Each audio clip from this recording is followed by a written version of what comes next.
हाँ जी नमस्कार। एक बार फिर से बहुत बहुत स्वागत है प्रपूर्णता क्लासेस के एक और नई कक्षा में। हम हिंदी की शिक्षण विद्या पढ़ रहे थे और इसी के अंतर्गत आगे इस कक्षा को आगे बढ़ाएंगे। तो चलिए, गद्य शिक्षण के बारे में हमने पढ़ लिया था, उसकी विद्या पढ़ ली थी। व्याकरण शिक्षण हमने पढ़ लिया था। बारी आती है पद्य शिक्षण या फिर इसे हम कविता शिक्षण कहते हैं।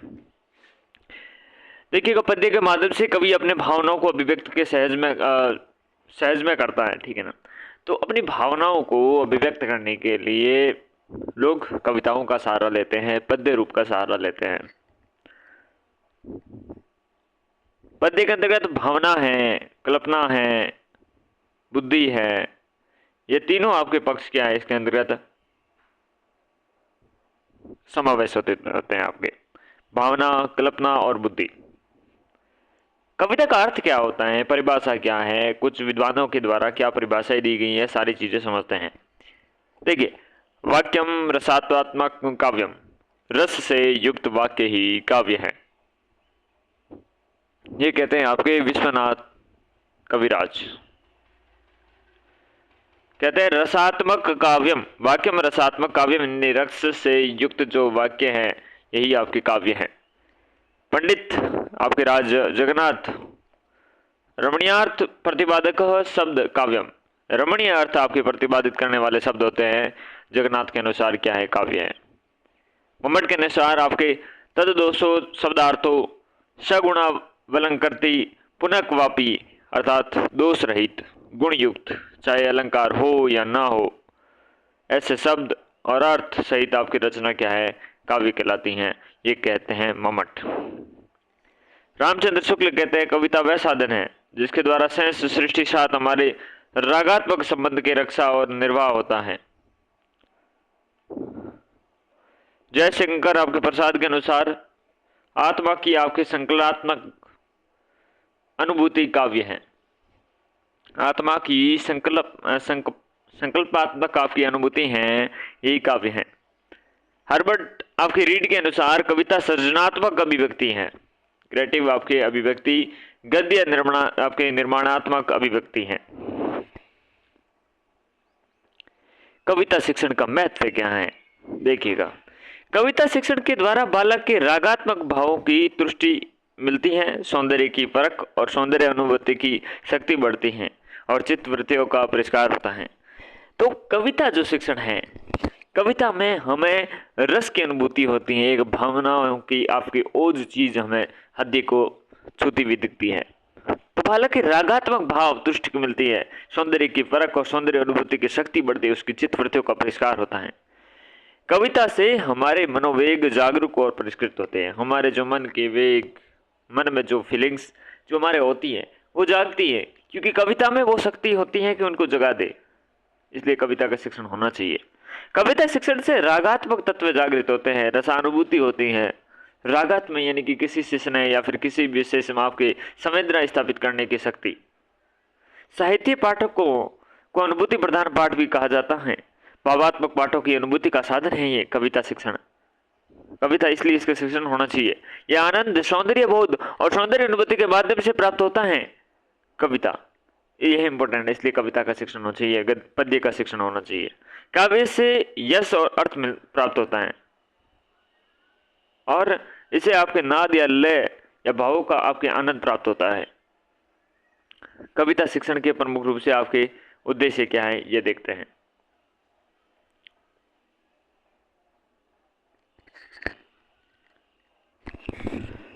उद्देश्य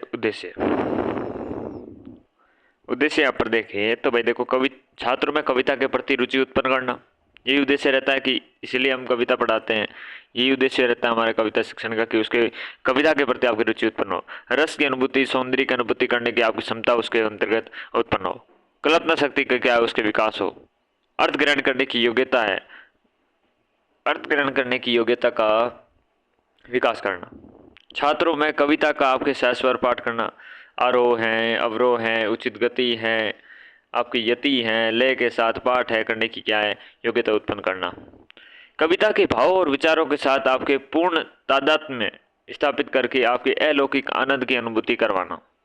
कविता के भाव विचार के साथ आपके पूर्ण तादात्म्य में स्थापित करके अलौकिक आनंद की आपकी क्या है, अनुभूति करवाना। सही बात है ना। छात्रों में भाव पक्ष एवं कला पक्ष को आपके परखने की योग्यता का विकास करना। छात्र हैं, इन छात्रों के भाव हैं, कला पक्ष हैं, इनको परखने की क्या है, योग्यता का विकास करना। छात्रों की सृजनात्मक शक्ति का क्या है, विकास करना। छात्रों की क्या है, सृजनात्मक शक्ति है, उसका विकास करना। छात्रों की उदात्त वृत्ति का आपके संवर्धन एवं पोषण करना। छात्रों की जो सृजनात्मक शक्ति है, इसका विकास करना तो है ही, साथ में उदात्त वृत्ति का क्या है, संवर्धन और पोषण करना। काव्य के दो पक्ष होते हैं, एक भाव पक्ष, एक कला पक्ष। भाव काव्य की आत्मा एवं कला उसका शरीर होता है। कला पक्ष के अंतर्गत आपके अभिव्यक्ति कौशल की प्रधानता होती है। कविता की विशेषता देखें तो कविता संगीतात्मकता होती है, कविता में भाव अनुकूलता होती है, अनुभूति की प्रबलता होती है, सरसता होती है, सजीवता होती है, उसमें छंदोबद्धता होती है और स्थायित्व होता है किसमें, कविता में। ये कविता की विशेषताएं हम देखते हैं ना, तो ये सारी चीज़ें देखने को मिलती है कि उसमें संगीतात्मकता हम कविता की प्रमुख गुण देखते ही हैं, क्योंकि उसे गाया जा सकता है। भाव उसमें कूट कूट के भरे होते हैं, अनुभूति की प्रबलता होती है, सरसता होती है, एकदम सिंपल सजीवता होती है, एक जैसे कि जीवित एक व्यक्ति बोल रहा है वैसे उसकी फीलिंग्स होती हैं। छंदोबद्धता होती है, स्थायित्व होता है उसके अंतर्गत। शैक्षिक स्तरों की दृष्टि से कविता के प्रकार देखें तो प्राथमिक स्तर पर हम बाल गीत सुनते हैं, बच्चों के लिए जो स्पेशली बनाए जाते हैं।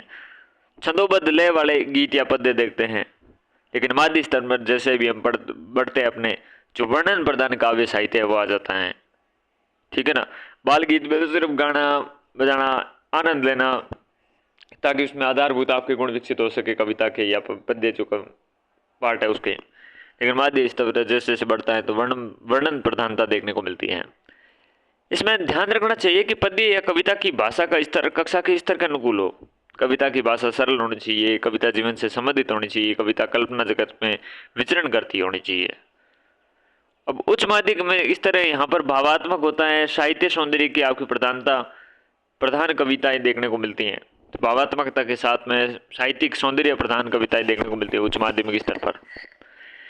कविता शिक्षण की विधियां देखेंगे तो है गीत विधि सबसे पहले आती है, और ये प्रारंभिक कक्षाओं में देखने को मिलती है। सारे बच्चे साथ में बैठ के ऐसे उसका सस्वर वाचन करते हुए लय ताल के साथ में गाते हैं, तो यही अपने आप प्रारंभिक कक्षाओं में देखने को मिलती हैं। बालक स्वभाव से आपके संगीत प्रेमी होते हैं, बालकों को ऐसे एक साथ में एक धुन में गाने में मजा भी आता है जोर जोर से। इस विधि के विषय के रूप में बाल गीत एवं छंदोबद्ध लय वाले गीत होते हैं। बाल गीत ऐसे होते हैं जैसे छंदबद्ध आपके होते हैं, ताकि उसमें आपके लयता बनी रहे। गीतों को या लयात्मक पद्यों को आपके पढ़ने की प्रणाली गीत प्रणाली कहते हैं। विधि में आपके शिक्षक स्वयं गीत को आपके स्वर एवं ताल के साथ गाते हुए सस्वर वाचन करता है तथा बालक उसका अनुकरण करते हैं। पहले गुरुजी आपकी क्या है, कविता का वाचन एक लाइन बोल गाते हैं, फिर बच्चे उसके पीछे पीछे उसी लय, उसी ताल, उसी धुन में गाते हैं। ठीक है ना। इस विधि में बालकों से समवेत सस्वर पाठ भी कराया जाता है, साथ में सभी को एक साथ ही गाने को कह दिया जाता है। गीतों की शब्दावली बड़ी सरल और ध्वन्यात्मक होती है, बालक सरलता पूर्वक इन्हें कंठस्थ कर लेते हैं और लय और ताल के साथ पढ़ने में आनंदभूति करते हैं। इस प्रणाली का ही विशेष अपने गुण रहेगा। गीतों के द्वारा शिक्षण सरल हो जाता है, रोचक हो जाता है, क्योंकि बच्चों को इतना हार्ड वर्क नहीं करना पड़ता है, सारे मिलकर गाते हैं तो आनंद की अनुभूति होते हैं, उनके लिए रोचक होता है और प्राथमिक स्तर पर बहुत ही प्रयुक्त है आपके। यह प्रणाली नर्सरी, पूर्व प्राथमिक और प्राथमिक स्तर पर क्या है, प्रयुक्त है। ओके। फिर है नाट्य या अभिनय विधि।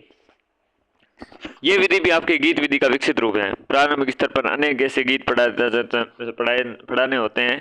बहुत से बाल गीत अभिनय प्रधान होते हैं जिनमें क्रियात्मकता अधिक होती है। ऐसे नाटकों की नाट्य या अभिनय प्रणाली से पढ़ाया जा सकता है। ठीक है ना।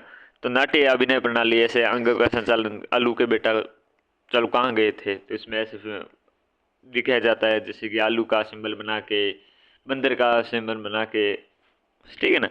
इस विधि में पहले अध्यापक कविता का सस्वर आपके वाचन करते हैं, अंग संचालन करते हैं, बच्चे उसे ध्यान से सुनते हैं, देखते हैं, तत्पश्चात अध्यापक का अनुकरण करते हुए बाल गीत को गाते हैं और अंग संचालन का अभिनय करते हैं। कार्य अथवा आपके भाव प्रदर्शन के लिए बालक उचित भाव भंगिमा और अंग संचालन के लिए कविता पढ़ते हैं। बच्चे को अंडरस्टैंडिंग हो जाती है कि किस तरह के आपके सिंबल्स किस फीलिंग्स के लिए किस सिंबल्स के बनाने हैं। इस प्रणाली में कक्षा में सजीव और सरस आपके वातावरण होता ही है, बच्चे आनंद मग्न हो जाते हैं। प्रणाली में केवल प्राथमिक स्तर पर ही प्रयुक्त है। अब ऐसा नहीं है कि 10वीं क्लास में बैठ के ये आलू के चालू बेटा ये कर रहे हो, ऐसा नहीं होता। प्राथमिक स्तर तक ही ठीक है ये। गीत तथा नाट्य प्रणाली नर्सरी और प्राथमिक स्तर पर आपके कविता शिक्षण की सर्वश्रेष्ठ प्रणाली है। गीत तथा आपकी नाट्य प्रणाली है जो नर्सरी और प्राथमिक स्तर पर क्या है, कविता शिक्षण की सर्वश्रेष्ठ प्रणाली है। इस विधि के काव्य में आपके निहित भावों को आंगिक रूप से आपके क्या स्पष्ट किया जाता है, जो भाव है उनके अंगों के द्वारा उसे स्पष्ट किया जाता है। अब है शब्दार्थ कर्तन्या विधि या अर्थबोध विधि। देखो नाम से पता चल रहा है ये थोड़ी उच्च कक्षा के लिए होगी। कविता शिक्षण की ये परंपरागत प्रणाली है, यानी कि पहले से लंबे समय से चली आ रही यही पर आपकी विधि चल रही है। इस विधि के अंतर्गत अध्यापक स्वयं ही आपकी कविता का अर्थ बता देता है। क्यों बच्चों को तो अर्थ पता नहीं होगा, अगर बच्चों को अर्थ पता होता तो वो शिक्षक से क्यों पढ़ते भाई। इसमें शिक्षक कठिन शब्दों का अर्थ बताकर संपूर्ण कविता का अर्थ स्पष्ट कर देते हैं। एक एक पंक्ति को बढ़ाते हुए उसके आए हुए आपके जो कठिन शब्द है उनके अर्थ बताता हुआ पूरी पंक्ति भी सरल आपके पद्यानुवाद करता है। वाचन व अर्थ की क्रिया साथ साथ चलती हैं, आपकी क्या है पढ़ते जाते हैं। जैसे अब एक लाइन पढ़ी उसका अर्थ बता दी, यानी कि कोई किसी प्रकार का ना वो रस की अनुभूति है ना कविता का पाठ है, कोई ऐसे फीलिंग नहीं है। बस आप चल रहा है, एक लाइन बता दी कि इसमें ये कहा हुआ है, इसमें ये कहा हुआ है। इस विधि का उचित आपके वाचन व अर्थ क्रिया के साथ साथ चलते हैं, उस विधि का उचित पर्वत आपके प्रचलन है। कक्षा 4 से 5 से आपके प्रारंभ होकर उच्चतर प्राथमिक कक्षाओं तक इसका क्या प्रयोग चलता है। इस विधि के छात्रों की आपकी भूमिका नगण्य होती है, क्योंकि छात्र तो मुख्य दर्शक होते हैं। कविता पढ़ाने की ये दोषपूर्ण प्रणाली है। शब्दार्थ या अर्थबोध विधि। कविता में केवल शब्दार्थ पर बल देते हैं, कविता शिक्षण निरस हो जाती हैं। विधि में छात्रों को आपके शब्दार्थ ज्ञान न हो जाता है, किंतु उन्हें आपकी कविता के सौंदर्य तत्व का बोध नहीं होता है। शब्दों का तो ज्ञान हो जाता है, लेकिन इसका क्या है सौंदर्य तत्व है बोध नहीं हो पाता, आनंद भी नहीं ले सकते। तो यहाँ से ये चौथी पांचवी से शुरू होता है और जो उच्चतर प्राथमिक आपकी कक्षाएं हैं उनमें चलता है। तो सीधे आपके नर्सरी के बच्चों से स्टार्ट नहीं कर सकते इसे, क्योंकि शब्द अर्थ तो उनको वैसे भी पता नहीं होता।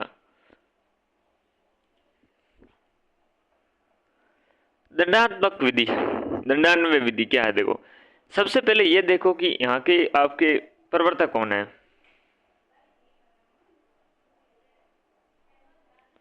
ओंकार दास। पुस्तक अन्वय प्रबोध। पुस्तक क्या है अन्वय प्रबोध। और प्रवर्तक कौन है ओंकार दास। दंडान्वयन विधि है ये, प्रवर्तक ओंकार दास है इसके। पुस्तक आपके अन्वय प्रबोध। ओंकार दास ने अपनी पुस्तक अन्वय प्रबोध में अन्वय के 2 भेद बताए हैं। ओंकार दास है, ओंकार दास ने अपनी पुस्तक अन्वय प्रबोध है, इसमें अन्वय के 2 भेद बताए हैं। ठीक है ना, दंडान्वयन और खंडान्वयन। ओंकार दास ने अपनी पुस्तक अन्वय प्रबोध में अन्वय के 2 भेद बताए हैं, एक दंडान्वयन एक खंडान्वयन। दंड शब्द का अर्थ होता है वाक्य का प्रतीक है, अर्थात इस विधि में शिक्षक समय के शिक्षण के समय अपने सर्वप्रथम प्रधान वाक्य को खोजता है कि प्रधान वाक्य कौन सा है इसमें। ठीक है ना, अन्वय प्रबोध में कर्ता कर्म क्रिया आदि से संबंधित प्रश्नों के द्वारा पद्य का आपके शिक्षण करवाना दंडान्वयन कहलाता है। अन्वय प्रबोध में आपकी क्या है कर्ता कर्म क्रिया आदि से संबंधित जो प्रश्न है उनके द्वारा आपकी क्या है पद्य का शिक्षण करवाना आपके दंडान्वयन कहलाता है। संपूर्ण पद्य एक वाक्य में के रूप में आपके लिखकर व्याकरण संबंधी प्रश्नों का निर्माण करते हुए शिक्षण कराया जाता है। तो यहाँ पर प्रधान वाक्य खोजा जाता है और इस प्रधान वाक्य के बेस पर ही सारी चीजें क्लियर की जाती है। उसी के माध्यम से कर्ता कर्म क्रिया आदि से संबंधित प्रश्न करके पद्य का आपकी शिक्षण करवाया जाता है।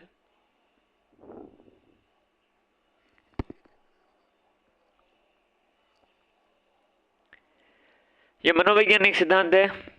छात्र सक्रिय रहते हैं, विधि के द्वारा शिक्षण सरल हो जाता है और छात्रों को व्याकरण का सामान्य ज्ञान भी होने लगता है।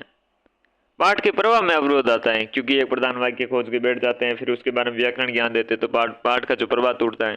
प्राथमिक स्तर पर पद्य शिक्षण की आपकी अनुपयुक्त विधि है, क्योंकि बच्चों को अब क्या प्रधान वाक्य देकर उसमें क्या आप कर्ता क्रम पूछोगे।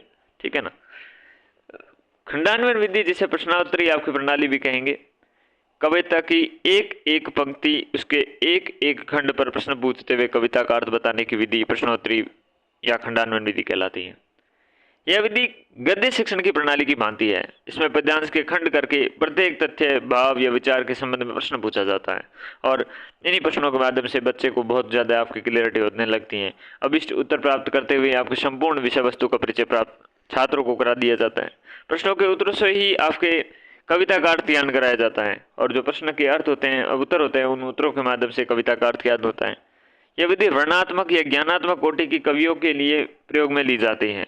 यह मनोवैज्ञानिक प्रणाली है। यह वर्णनात्मक या ज्ञानात्मक कोटि की कविताओं के लिए ही प्रयोग में ली जाती है, जिसका वर्णन करने योग्य है, जिसका ज्ञान देना होता है। ठीक है ना। प्रश्नोत्तरी का आपके उद्गम आकांक्षा है, प्रश्नोत्तर का उद्गम आकांक्षा है। इसे आकांक्षा विधि भी कहते हैं। ठीक है ना। चलिए, व्याख्या विधि। इस विधि में शिक्षक एक एक शब्द, एक एक पद को आपके लेकर उसका अर्थ स्पष्ट करता हुआ आपके कवि के दार्शनिक मत, रचना शैली, कविता में वर्णित आपकी जो परिस्थितियां हैं, ये परिस्थितियां कविता की भाषा, भाव, अर्थ, प्रतीक आदि की आपकी व्याख्या करके कविता का अर्थ स्पष्ट करता चलता जाता है। यदि कविता में कोई आपके अंत्य कथा हो तो उसका ज्ञान भी करा दिया जाता है। छात्रों की कविता में आपकी रुचि बनी रहती है। छात्र स्वयं भावार्थ समझने का प्रयास करते हैं। शिक्षक के द्वारा गूढ़ या जटिल अंशों में संबंधित आपकी व्याख्या सुनकर ग्रहण भी कर लेता है। इस प्रणाली में शिक्षक का प्रयास शब्दार्थ की अपेक्षा भावार्थ की आपके अधिक रहता है और भावार्थ का स्पष्टीकरण और सौंदर्य तत्वों का आपके बहुत कुछ उपयुक्त प्रश्नों की रचना पर निर्भर है। कवि काव्य में रस, छंद, अलंकार इत्यादि का विस्तार करता चला जाता है। इस विधि में शिक्षक उद्देश्य कविता का सामान्यतः अर्थ बता देना ही नहीं, अपितु क्या है, ये अर्थ के द्वारा भाव या विचार सौंदर्य की अनुभूति छात्रों को कराना चाहता है। ये विधि माध्यमिक और उच्च माध्यमिक स्तर पर आपके उपयुक्त हैं और व्याख्यान विधि के 3 भेद या रूप माने गए हैं। एक व्यास विधि, एक तुलना विधि, एक समीक्षा विधि। देखो, तीनों के अर्थ समझो। ये व्याख्या विधि है। व्याख्या विधि की ये 3 देखो। व्यास तो वो है जो कथावाचक के आपके समान अंत्य कथा व उदाहरण के द्वारा स्पष्टीकरण करना, ये व्यास कहलाता है। कथावाचक के समान ही कोई अंत्य कथा आई हुई है या उदाहरण है, उसके द्वारा स्पष्टीकरण। तुलना मतलब समान भाव वाली कोई कविता है, उससे तुलना करके स्पष्टीकरण करना, तुलना विधि। समीक्षा भावों की व्याख्या करते हुए उसके गुण दोषों का आपके स्पष्टीकरण करना क्या कहलाता है, समीक्षा विधि। भाव या कला पक्ष। ठीक है। तो व्यास विधि को समझो वापस कि व्याख्या विधि का विस्तृत विकसित रूप है। ये नामकरण या कथावाचक व्यासों के आधार पर होता है। इसमें शिक्षक कथावाचक की भांति एक एक पद्य का स्पष्ट करते हुए अनेक उदाहरण आपके देते हुए चला जाता है। तो व्यास में क्या है, एक कथावाचक की तरह आपके उसमें एक एक सब पद्य के आपके स्पष्ट करता हुआ आगे उदाहरण देते हुए अंत्य कथा सुनाते हुआ चलता जाता है।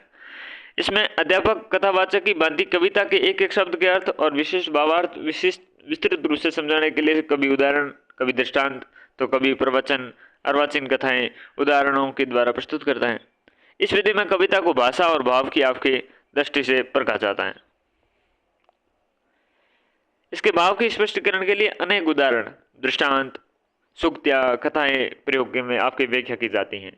भाषा की दृष्टि से इसमें एक एक शब्द आपके उसकी उपादेयता, शब्द बल, भाषा तथा वाक्य विन्यास आदि की दृष्टि से स्पष्टीकरण किया जाता है। इस विधि से आपके पढ़ाने के लिए अध्यापक को विषय का गहन ज्ञान होना आवश्यक है, तभी वो एक एक आपके पद्य का एक एक शब्द का अर्थ बता सकेगा, अंत्य कथा के बारे में बता सकेगा, इंटरलिंक कर सकेगा। अब खुद ही ऐसे लाइन पढ़ रहे हैं तो वो ऐसे थोड़ी कर सकेगा। इस विधि में पढ़ाने के लिए अध्यापक को क्या गहन ज्ञान होना चाहिए। भावात्मक कविताओं की व्याख्या, भावात्मक जो कविताएं हैं उसकी व्याख्या करने से मैं इस आपके विधि का प्रयोग उत्तम है। भावात्मक जो कविताएं हैं उसकी व्याख्या करने के लिए क्या है, ये विधि आपके इम्पोर्टेंट है। छात्रों की सक्रियता न होने के कारण इसमें कविता के रसास्वाद और भाव प्रकाशन की क्षमता उत्पन्न नहीं हो पाती, क्योंकि सारा प्रवचन तो शिक्षक देता रहता है।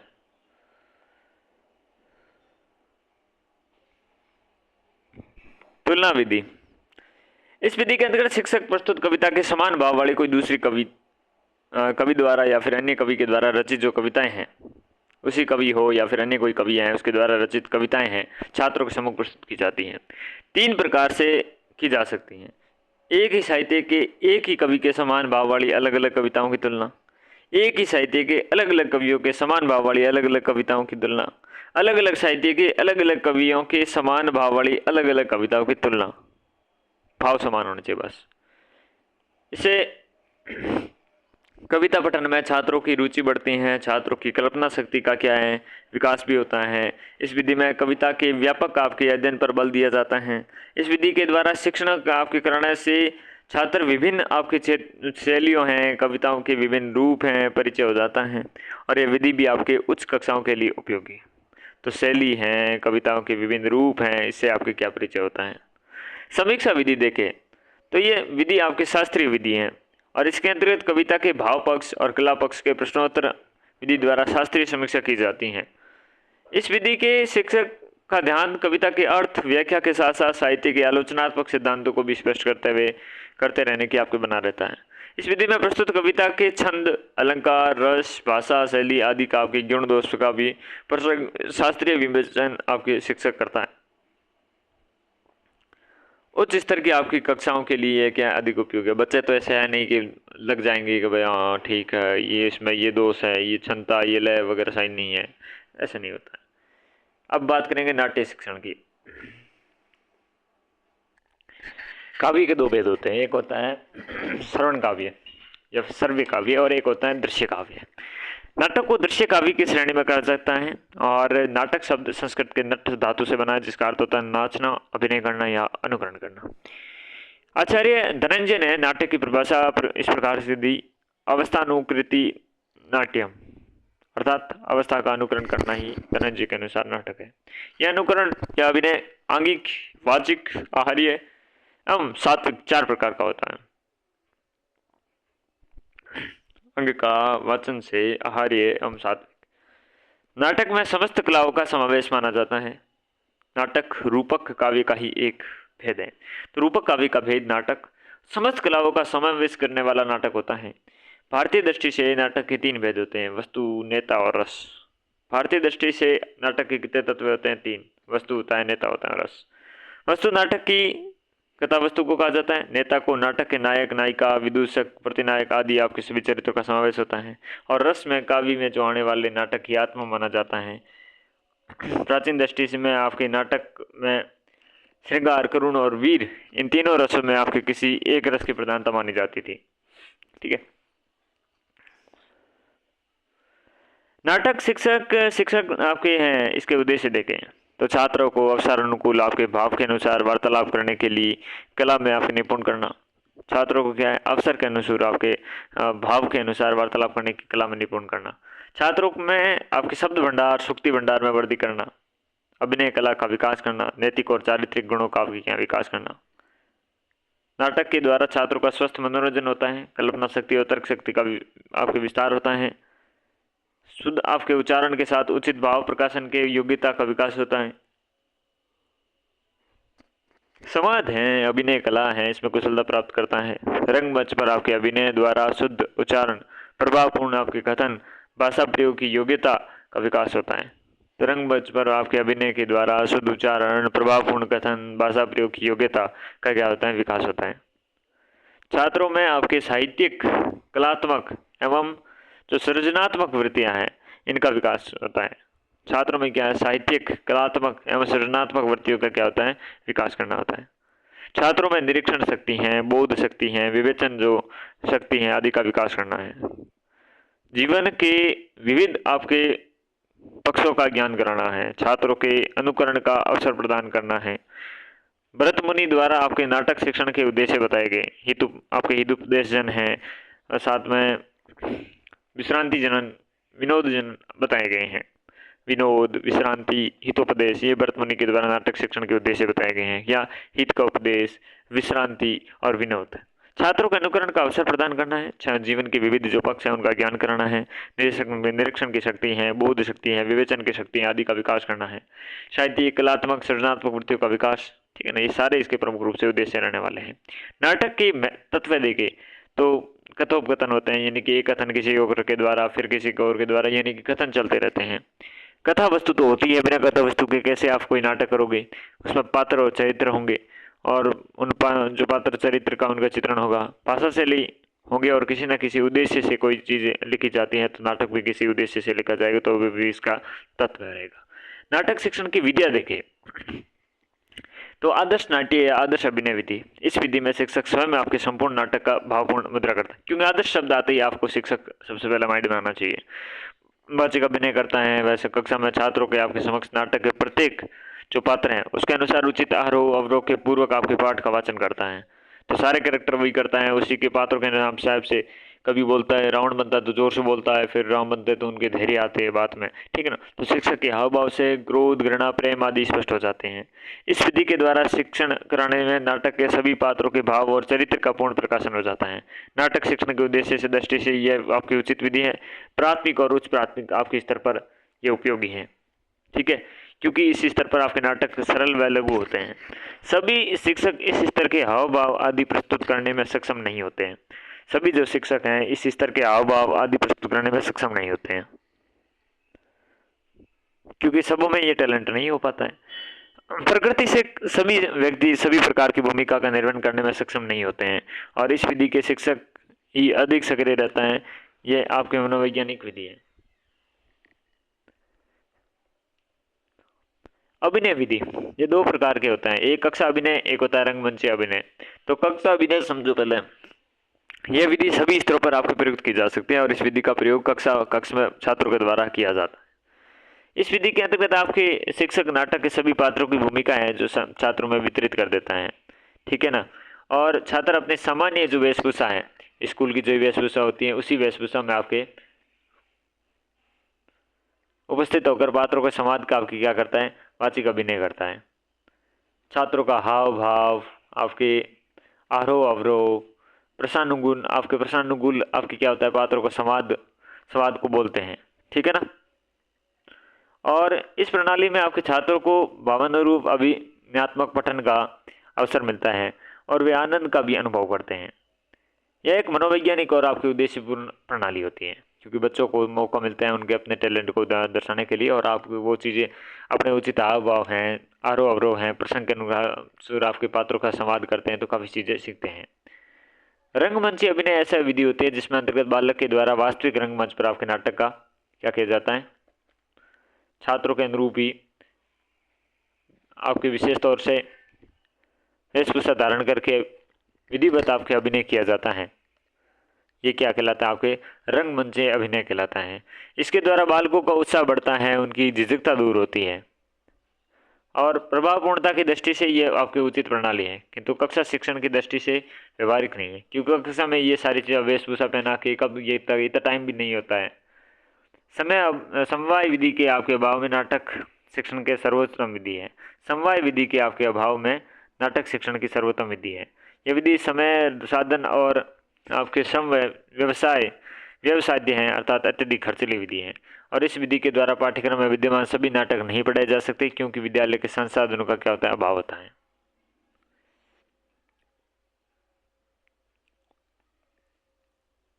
इस विधि की आपके अध्यापक स्वयं की पात्रों के संवादों का वाचन करता है, किसमें, व्याख्या विधि में। व्याख्या विधि इसमें भी होती है आपके। इस विधि में यथा प्रसंग कथा वस्तु पात्रों का चरित्र चित्रण, कथोपकथन, भाषा शैली आदि की व्याख्या करते हुए नाटक के गुण दोषों पर प्रकाश डाला जाता है। इस विधि में व्याख्या हेतु आपको प्रश्नोत्तर का भी सहारा लिया जाता है। नाटक विभिन्न पक्षों का आपके सौंदर्य और उनकी विशेषता प्रकट हो जाती है। इस विधि में अभिनय की अपेक्षा नाटक के आपके शास्त्रीय जो पक्ष हैं उसके आधार पर शिक्षण कार्य करवाया जाता है। इस विधि के आपके शिक्षक की अधिक सक्रिय रहता है। छात्रों के सक्रिय न होने पाने से ये शिक्षण आपके निरस्त हो जाता है। इस विधि में केवल उच्च कक्षाओं के लिए ही उपयोगी है, क्योंकि बच्चों को तो आप क्या समझाओगे कि इसके अंतर्गत शैली है, किस प्रकार की बातें की गई है। समवाय विधि, उपयुक्त सभी विधियों में कुछ गुण और कुछ दोष भी है। नाटक शिक्षण को सरस, रोचक और प्रभावशाली बनाने के लिए इस प्रकार सभी विधियों का सम्मिश्रण कर शिक्षक के द्वारा नाटक शिक्षण करवाना ही आपकी समवाय विधि है। तो सारों को मिलाकर आपकी जो ये चीज़ करते हैं तो संयुक्त विधि भी कहा जाता है। यह विधि नाटक शिक्षण की सर्वश्रेष्ठ विधि है, समवाय विधि। और समवाय विधि की अनुपस्थिति में रंगमंच अभिनय आपके सर्वश्रेष्ठ विधि है, ठीक है ना।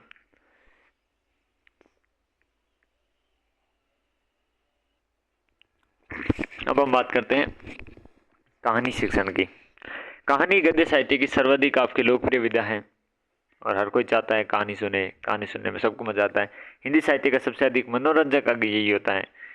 और कहानी एक आपके लघु गद्य रचना है। इसमें मानव जीवन और चरित्र का वर्णन बड़े आपके हृदय स्पर्शी और कलात्मक और आकर्षक रूप से होता है। मानव का जीवन और चरित्र का वर्णन इसमें बड़े क्या है, हृदय स्पर्शी, कलात्मक और आकर्षक होता है। लघुता कहानी का विशेष गुण होता है, ठीक है ना, तभी तो वो कहानी है। थोड़े देर में आपकी ये समाप्त हो जाती है। कहानी गद्य की एक वह विधा जिसमें केवल किसी एक घटना, समस्या व भाव की ही अभिव्यक्ति की जाती है। लेखक की सारी शक्ति उसी पर आपके केंद्रित होते हैं, किसी एक घटना पर, किसी एक भाव पर।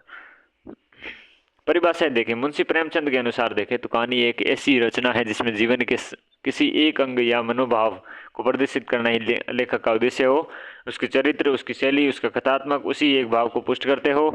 ये एक ऐसा रमणीय उद्यान नहीं है जिसमें भांति भांति के फूल या बेल बूटे सजे, बल्कि ये एक ऐसा गमला है जिसमें आपके एक ही पौधे का माधुर्य अपने समुन्नत रूप में दृष्टिगोचरित हो। तो ये क्या मुंशी प्रसाद कहते हैं इसके, मुंशी प्रेमचंद।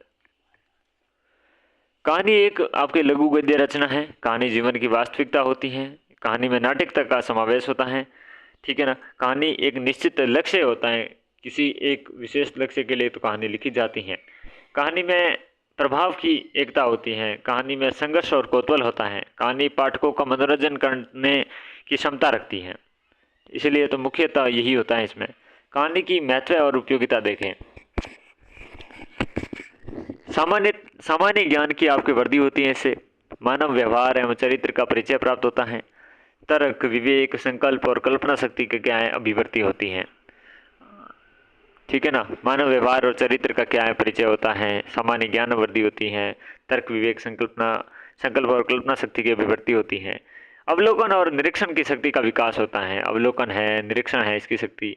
भावाभिव्यक्ति की योग्यता, वक्ता और श्रोता के बीच जो घनिष्ठता है, आत्मीयता का आपकी स्थापना का सर्वोत्तम साधन है। तभी तो कहानी एक उचित आपके मार्ग पर चल पड़ेगी। छात्रों में साहित्य के प्रति अनुराग उत्पन्न होता है, क्योंकि उन्हें मनोरंजन होगा, उन्हें इंटरेस्ट आएगा। कहानी सुनने और सुनाने में छात्रों की श्रवण कौशल और मौखिक अभिव्यक्ति कौशल का विकास होता है। परियों की कहानियां छोटे बच्चों को कल्पना शक्ति को विकसित करती हैं। कहानी के प्रमुख गुण है पात्र एवं चरित्र चित्रण होता है, उसमें ही कथा वस्तु होती है, भाषा शैली होती है, कथोपकथन होता है। और बिना उद्देश्य के तो कहानी कैसे लिखेंगे, देश काल और वातावरण तो होता ही है। कहानी शिक्षण के उद्देश्य है छात्रों को जीवन के प्रति आपकी यथार्थता और स्वाभाविकता का बोध हो, सामाजिक और राष्ट्रीयता की भावना विकसित हो, स्वस्थ मनोरंजन करना है, छात्रों में ध्यानपूर्वक सुनने और सुनकर अर्थ ग्रहण करने के कौशल विकसित करना है, पठन कौशल का उनके विकास करना है। छात्रों के शब्द जो भंडार है, ये शब्द भंडार में वृद्धि करना है। सूक्त्या, मुहावरे, लोकोक्त्या और व्यंग्यों का ज्ञान कराना है। पाठ्य विषय के आपके सूक्ष्म और कठिन जो तथ्य हैं इनको सरल और बोधगम्य बनाना है। छात्रों की भाषाई जो तत्व हैं, इन तत्वों का विकास करना है। छात्रों के क्या है, भाषाई तत्व हैं, उनका विकास करना। छात्रों में विचार, कल्पना, तर्क शक्ति, आपकी स्मरण शक्ति का विकास करना है। छात्रों में आपके सृजनात्मक शक्ति का विकास करना। छात्रों की भावात्मक और चारित्रिक विकास है, ये करना। छात्रों में संवेगात्मक विकास करना। व्यवहारिक जीवन में आपकी शिक्षा देना है। तो क्या है, भावात्मक और चारित्रिक विकास करना है, सृजनात्मक शक्ति का विकास करना है, सारी चीजें इसके अंतर्गत शामिल होती हैं। सम्मुख आपके सामाजिक व्यवहार के आदर्श प्रस्तुत करना है, देश काल और परिचय देना है, संस्कृति का संरक्षण करना है। छात्रों में कहानी के प्रति क्या है, रुचि उत्पन्न करना है। कहानी का चयन कैसे करें, तो परियों की कहानी, पशुओं की कहानी, पक्षियों की कहानी, ये प्राथमिक स्तर पर हम देखते हैं। उच्च प्राथमिक स्तर पर हम देखते हैं कि आपकी सत्य पर आधारित कहानियाँ होती हैं। फिर माध्यमिक स्तर पर हम देखते हैं महापुरुष के आदर्श चरित्र में संबंधित साहसिक कार्य करने के आपके वाले वीरों की कहानियाँ होती हैं। और उच्च माध्यमिक स्तर पर आपके साथ जो सामाजिक समस्याएं हैं युक्त आपके सामाजिक कहानियाँ देखते हैं। मन की अंतर्दमनता से युक्त आपको मनोवैज्ञानिक कहानियाँ सुनानी चाहिए। कहानी शिक्षण की विधियाँ देखें हम, तो कहानी विधि या मौखिक कहानी विधि, जिसे मुख के द्वारा कहानी को सुनाकर आपके कहा जाता है, यह अति प्राचीन प्रणाली है। छोटे बच्चों के श्रवण कौशल के विकास के लिए प्रणाली बहुत उपयोगी है। पाठ्य पुस्तक की आपकी कहानी को भी इसी विधि से संक्षेप में सुनाया जा सकता है। चित्र प्रदर्शन है, इस प्रणाली के द्वारा विभिन्न चित्रों की सहायता से कहानी को दिखाया सुनाया जाता है। इस विधि में चित्रों का आपके क्रम कहानी की घटनाओं के अनुसार रखा जाता है। छात्र आपके इसमें बालकों के द्वारा पहले सुनी गई कहानी के चित्रों को दिखाकर तथा उसमें घटना संबंधी प्रश्न पूछकर कहानी का विकास किया जाता है। पूर्व प्राथमिक आपकी कक्षाओं के लिए विधि बहुत उपयोगी रहती है। यह विधि के द्वारा छात्रों की कल्पना शक्ति का विकास होता है, उन्हें मौखिक आपकी अभिव्यक्ति का अवसर मिलता है। उपयुक्त विधियों के अतिरिक्त